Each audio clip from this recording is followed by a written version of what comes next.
सच के आगे संकोच करना सच के विरुद्ध द्रोह है।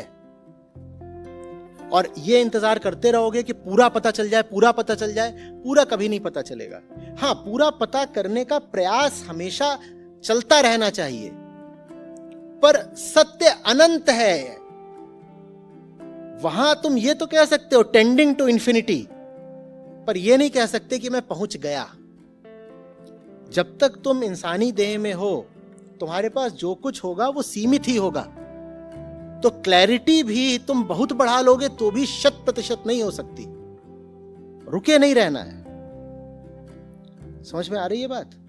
जहां खड़े हो वहां पर जो भी बात ठीक लग रही है, अपने अधिकतम सामर्थ्य से, पूरी ईमानदारी से, मैं यहां खड़ा हूं, मुझे ये चीज ठीक लग रही है, उस ओर बढ़ो। हां, बढ़ते हुए ये गुंजाइश रखो कि आगे कुछ और ठीक लगा तो उधर को मुड़ जाएंगे।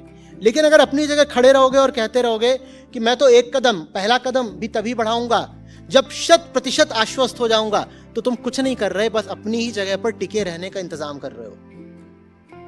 जितना जानते हो पहले तो कोशिश करो अधिक से अधिक जानने की, और जितना जानते हो, जितनी बात समझ में आई है, फिर उस पर अमल करो, उसको जियो। जब कदम एक बढ़ाओगे वहीं से पता चलेगा अब अगला कदम क्या होना चाहिए। आई बात समझ में?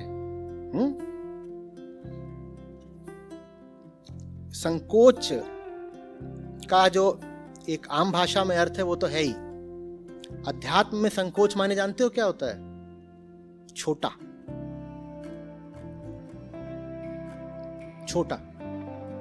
किसी भी चीज को क्षुद्रता दे देना उसका संकुचन कहलाता है।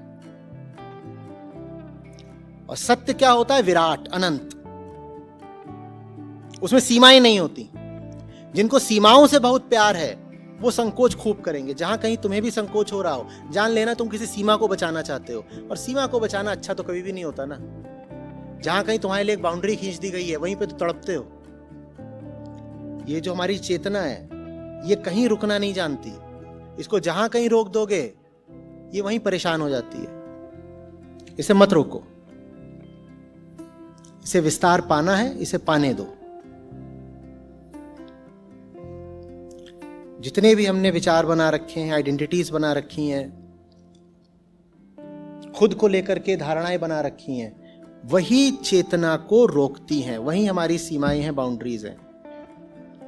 हमारा इरादा बिल्कुल नहीं होना चाहिए उनका आदर करने का। हमें उनको चुनौती देनी है, उनकी रक्षा नहीं करनी। आप जो कोई भी हो, जहां भी खड़े हो, जैसे भी हो, हमारा उद्देश्य है खुद को तोड़ना, खुद को बचाना नहीं।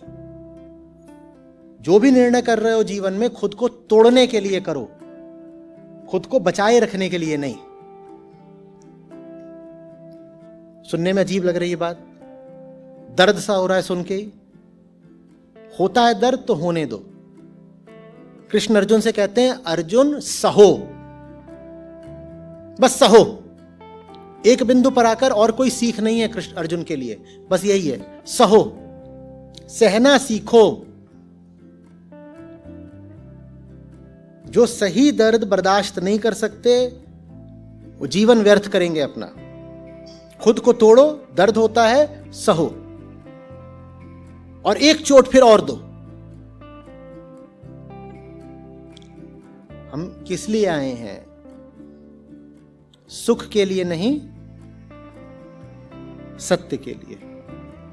और जब मैं कह रहा हूं सुख के लिए नहीं आए हैं, तो आशय यह नहीं है कि दुख के लिए आए हैं। आशय यह है कि सुख से ऊंचा कुछ और होता है, प्लेजर से ऊपर भी कुछ है, और उसमें कुछ है जो हायर देन प्लेजर है। समझाने वालों ने कहा है उसको आनंद। वो सस्ती चीज नहीं है कि बस दांत फाड़ के हंस दिए, वो सब सुख में होता है, ही। आनंद गहरी चीज होती है, बहुत महंगी चीज होती है। वो खुद को तोड़ने पर मिलती है। वो उनके लिए है जो छोटी चीज से संतुष्ट नहीं है। छोटी माने संकुचित, जो संकुचित चीजों से संतुष्ट ना हो, उनके लिए आनंद है।